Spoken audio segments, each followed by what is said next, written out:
Now the Teams area has a certain section called Files, which is basically utilizing SharePoint.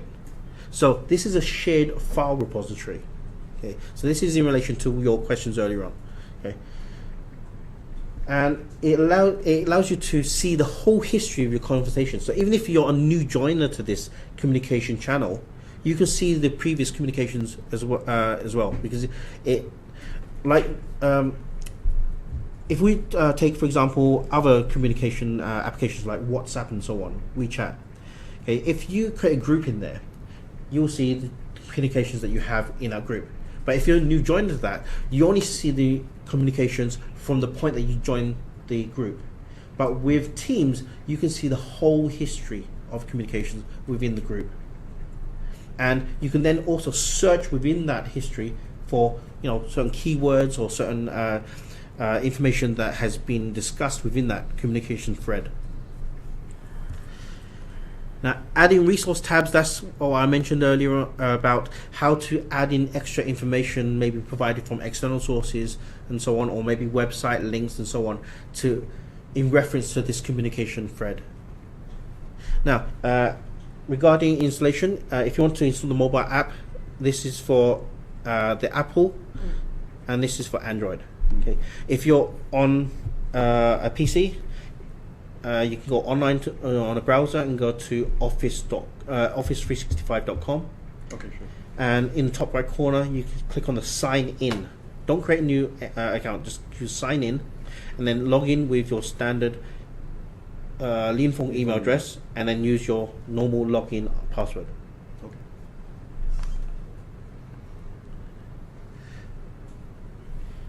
Okay, so let me just switch again back to the Office 365 screen here, the main page. Okay, now in this list of applications, we have one called Teams here.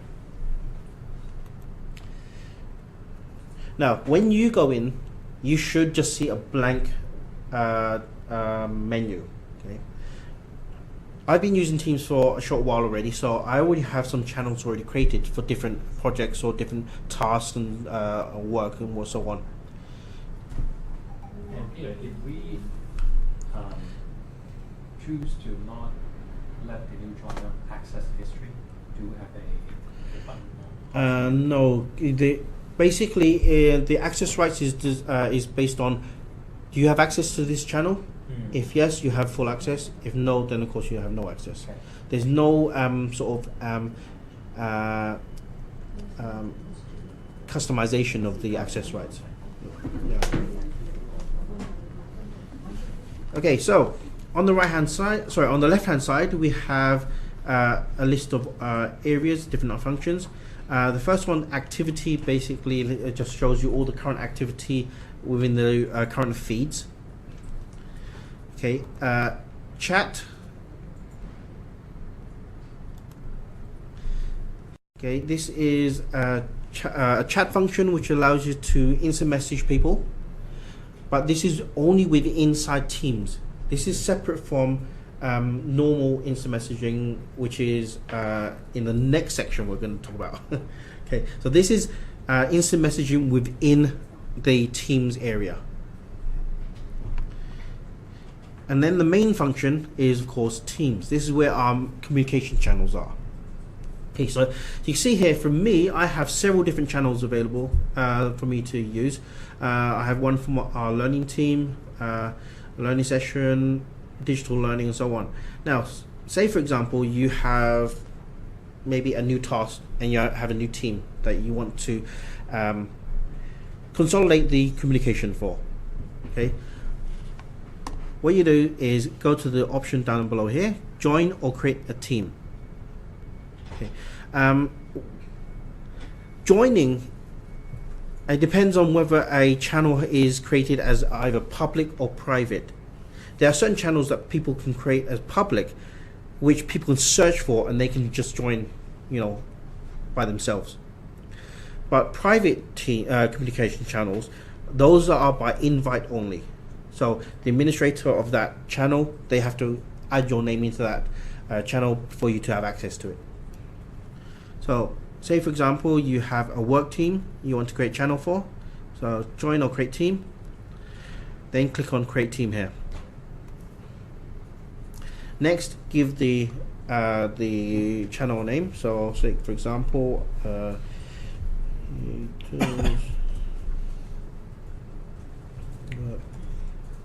team. Okay, you can give it a description if necessary, and then here you can see here we have the option: is it public or private? Okay, so even though we mainly talk about work, inside work maybe you have some recreation teams or channels. For example, one of the biggest ones here you know about is of course LF Run, right? They meet up regularly to do training for running for marathons and so on. Okay, they can create their own channel here, and they can consolidate all of their information about their activities and their any kind of training sessions, or any information about what equipment is useful for running and so on, what running shoes and so on.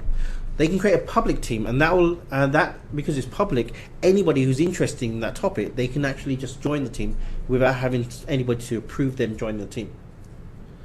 So it's open for everybody, free access. Okay. But say for example, it's specifically to do work. Maybe it's something to do with a customer project or something like that. Okay, that you of course you want to keep private. Okay, so when you go to the next step in creating the team, you have to of course specify which people can have access into that team, into that communication channel. If you don't specify them, they will not have access. They won't be able to search for it. They won't be able to see anything inside that communication channel. Okay, so I add in the people's name. You don't have to add yourself in because it's automatically included when you ever create your team, because it's your channel here. You just have to add in the additional members.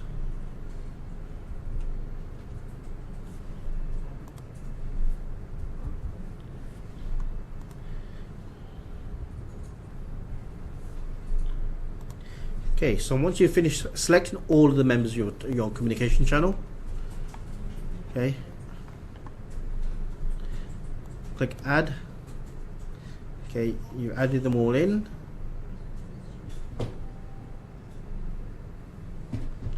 Okay, if you need to customize a little bit, for example, you want to give us another person owner rights, so they have access to modify or add in any other people, or maybe modify the settings for the communication channel, you can change it here. Okay, once you've done that, close. Okay, and you have now your new communication channel. So you can see here my new channel. By default, there will already be one channel inside here, one communication channel called General. If you want to categorize different channels for different threads of conversation, you can create additional channels inside your team. So all you have to do is just click on the menu button here for more options, and then add another channel. So in general, you can talk about anything you want. If I add another channel, I can say specifically this is to do with customer ABC. I can add another channel, anything only related to vendor XYZ. So you can categorize all the different threads of communication with different channels.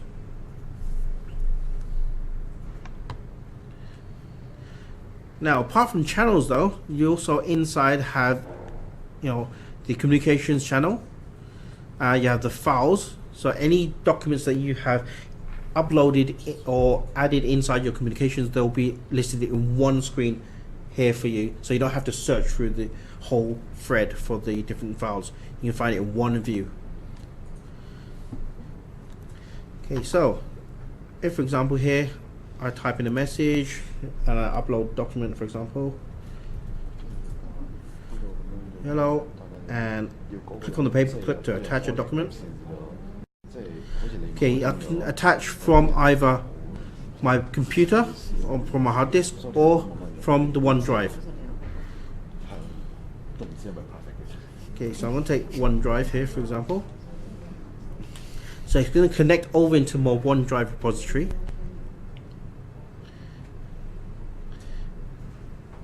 Okay, and I can upload a copy.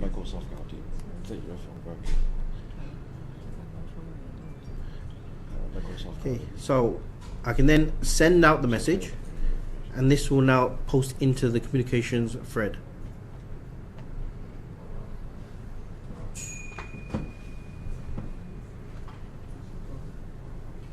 looks like the channel is like a subset of the team. You Yes. can have a second page by topics or whatever the grouping on that. Yes. I have a question on the then it will have some of the apps will install. Yeah. After the wiki. Yeah. Now, the plus sign here you see is called add a tab.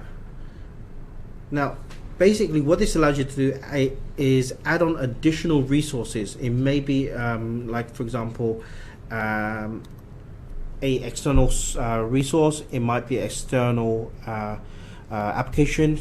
It might be an external website. You can see here there are already some functions available from you to choose here. So for example, here we have SurveyMonkey. So you can add in SurveyMonkey, a poll here into this this channel. Okay. How about the planner? Because I've been on some project management. Okay, I'm not going to talk about planner because right now that is not available yet. Yeah.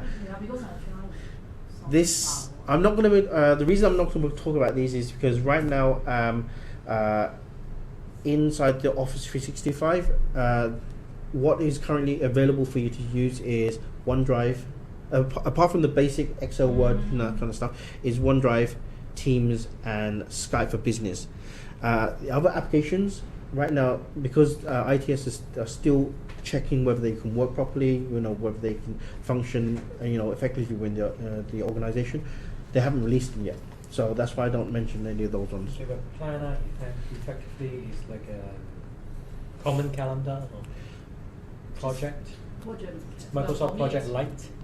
In a way, but as I said, I'm not going to go into it because we don't have access to it yet. Once ITSA is ready, then we will provide additional information and training on those applications.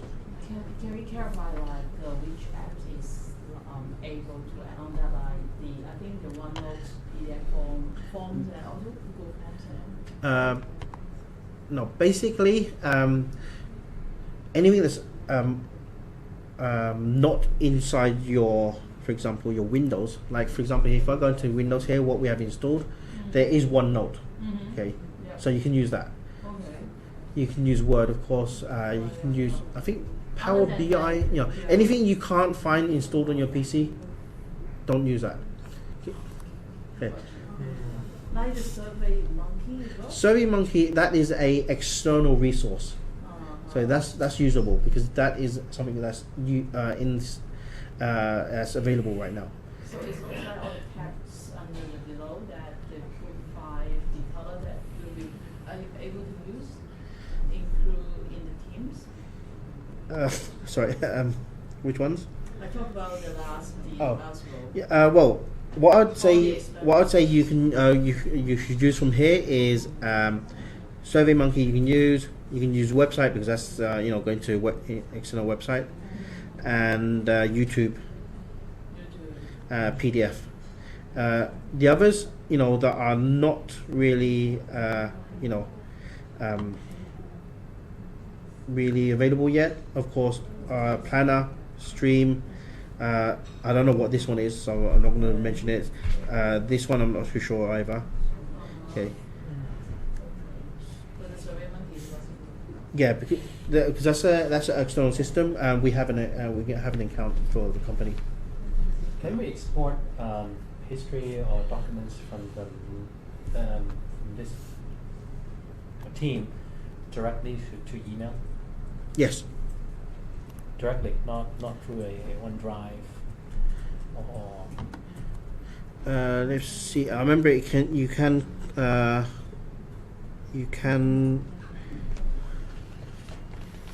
opening SharePoint. I remember there's an option where it allows you to add it into your emails. I just have to remember where the function is, or it might be actually inside Outlook that you connect into here.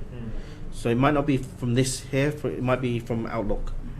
But there is an option that allows you to attach documents from your OneDrive or from the Teams into emails. Yeah.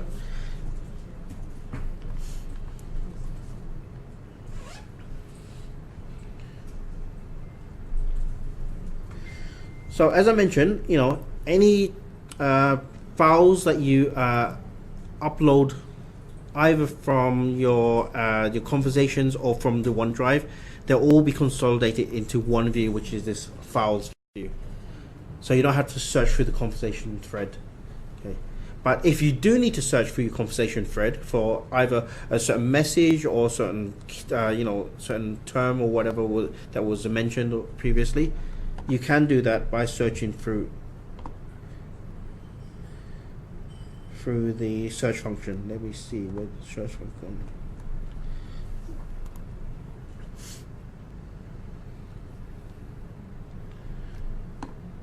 Oh, sorry, it's right at the top here.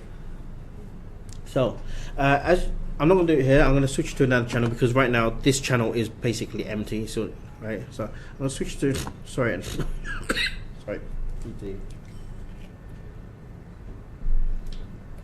Okay. I'm going to switch to another channel where I have a lot of conversation threads. So let me just choose here, digital learning.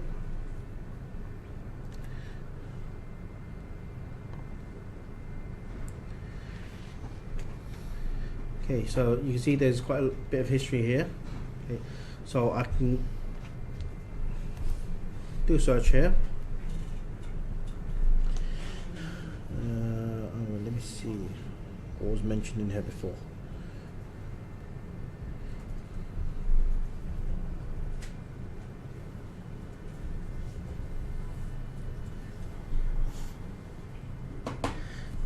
Okay, oh, so it's actually only mentioned once, but as you can see, I type in a keyword and it will search for the whole thread, and any mentions of that keyword that I've typed in or keywords, it will list on the left hand side here. So I can then just click on this to see the full message or see the position where it is in that thread. Okay, so I now can look at the communication that I just searched for. So that's a good thing about using the Teams, because it consolidates all of the information regarding communications for that thread. Now, what you can also do is you can also link emails from your Outlook into the thread as well. If I remember correctly, should be one of the options down here. Let's see.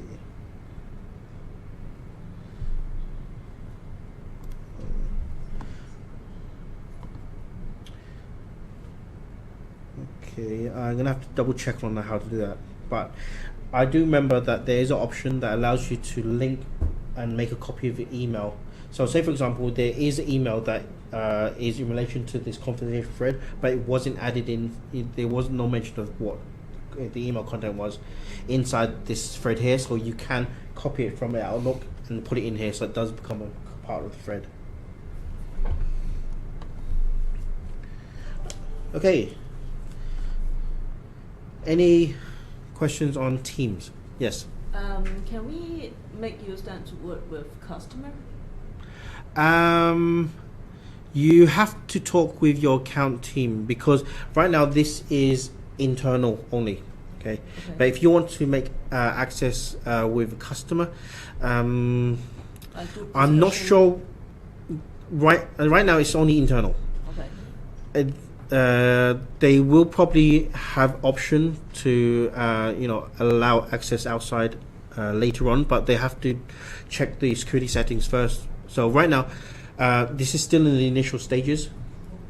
So once everything has been set up, it's all running smoothly, then they will start to consider additional options, and then but you have to at that time you'll have to then consolidate with your communicate with your IT account team, and then see how they can customize the settings to allow your customer to access that area. Because again, this is an issue of security, because you're allowing somebody outside the company to access our internal network. So now we have two criteria. First, you must be a user of this app. And the second is you must be working in LF to use that, right? Yeah. Any other questions? So, let me ask you a question then. Do you think this will be useful for your work to help you improve your effectiveness within your teams and in communication zone? Yeah, we used it a long time. Oh, you're already using it? Because It's very useful. Even during the meeting, you just click to type your meeting recap, just online to straight to share to everyone. What is the Or maybe you have the presentations before the meeting, you just upload your PowerPoint and start to do the meeting, you just plug in to show it in the meeting as well. yeah, because It's very useful. the file area is shared. So if, for example, there is a PowerPoint for the meeting, instead of having to send it out to everybody, just put it in that location and everybody can access it. And also sometimes if you want to very formal to communicate by the email to share with the whole team, you just using this app to type some information or communication with that project group as well. What about the notifications? If once you have a message, just like the thing at Skype, there are some Yeah. lights. Now, one thing about the communications, if, for example, you just type in a message, it's just uploaded, posted on the thread. Okay. If you're accessing the thread, then you see it. Otherwise, next time you go in there, then you see it.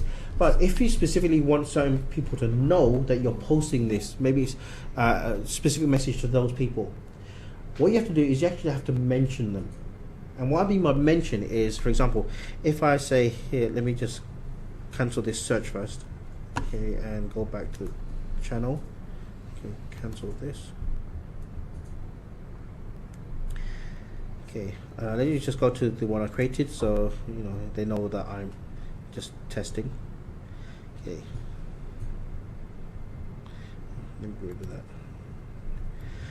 Now, in this team, I have a member called David. Okay, if I want to type in a message that's specifically for David, what I do is I type in @ and then put David. You can see when I put @ it jumps up the member list. Okay, so I select him from the list and then I type my message. Talk about like the first application, you just put that in front and will be shown. Yeah. So then I type in the message, and you can see it's specifically for David. Okay, and you can see that his name is a link, a hyperlink to his profile. Okay. Yeah, it will be a very useful tool. We just have to take a leap of faith, right? And for all the members to sign up to this idea.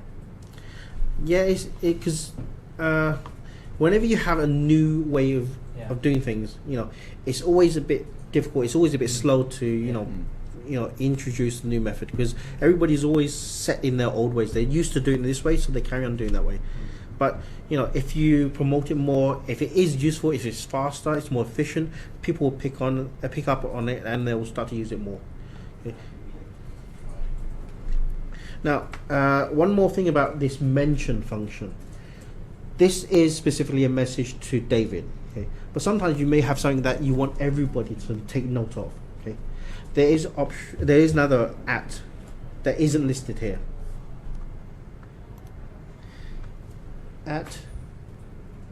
If I remember correctly, it should be everyone or everybody.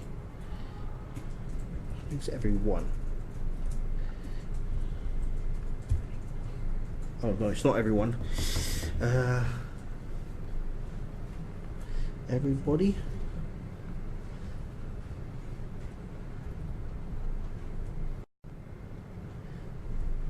Well, what is? at all.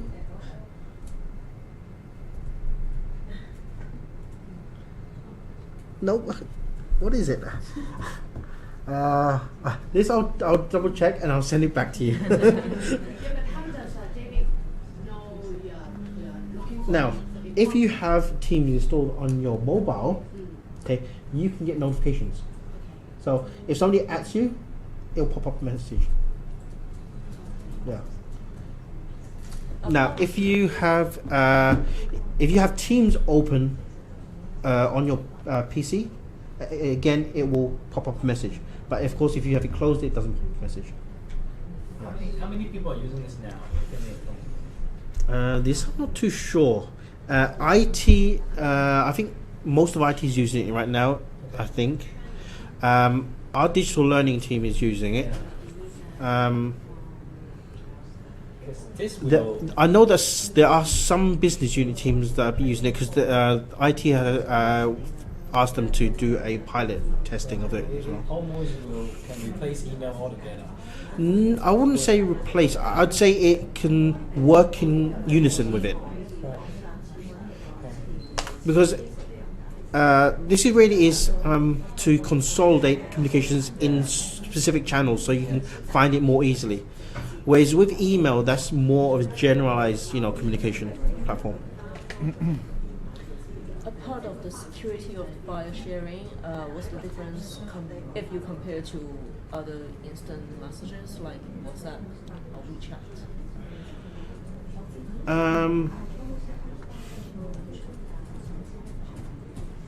Well, that's hard to say. In which sense do you want your answer? Because WhatsApp and WeChat is easy to use. Yes. Everyone has that, so it's very easy to communicate and it's very easy to share files. Apart that, the information have the risk to release to other party than LF. So for using this, everyone has to register in the Microsoft thing. No, you already. If you say registered in Microsoft, you're already registered because everybody has an account in Lianfeng, so you're automatically registered already. You just have to log in with your Lianfeng account. So, regarding use, well, it is still simple because you just type in a message and you're sending it off, posting it into the channel. Basically, the same as in WhatsApp. You have a channel or group. You type your message and you post it. Okay. Any files you're uploading there, you attach. Here, again, we have the attach function. You can go into the settings function in WhatsApp, for example, and you can see an option to see all media files, and that lists every single media file there. Here, you just go to files, and again, all your media files, your documents, are listed in one view here. Really, it's basically the same functions.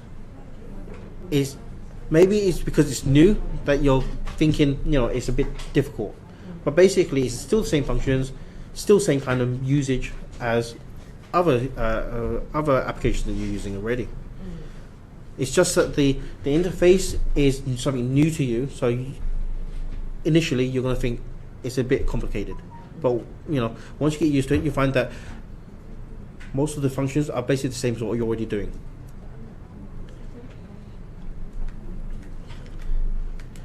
Any other questions?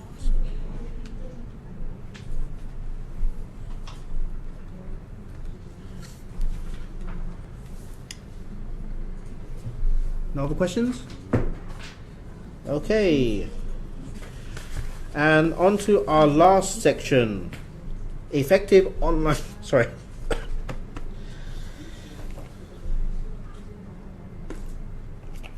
Okay, on to our last section. Effective online communications. Now, you may be thinking, what's different from what we just discussed just earlier on? Okay, now, what we were talking just earlier on in the previous section is team communications. Okay, what we're going to talk about now is, in general, online communications. Okay, and what do I mean by that? I mean instant messaging mainly, but there are additional communication channels inside this section that I'm going to talk about. So, effective online communications. The areas we're going to cover are instant messaging and online meetings. Okay, how can you create an instant message with single or multiple participants? And then one thing that usually most of us don't have access to, but we're going to have access to now, is video conferencing.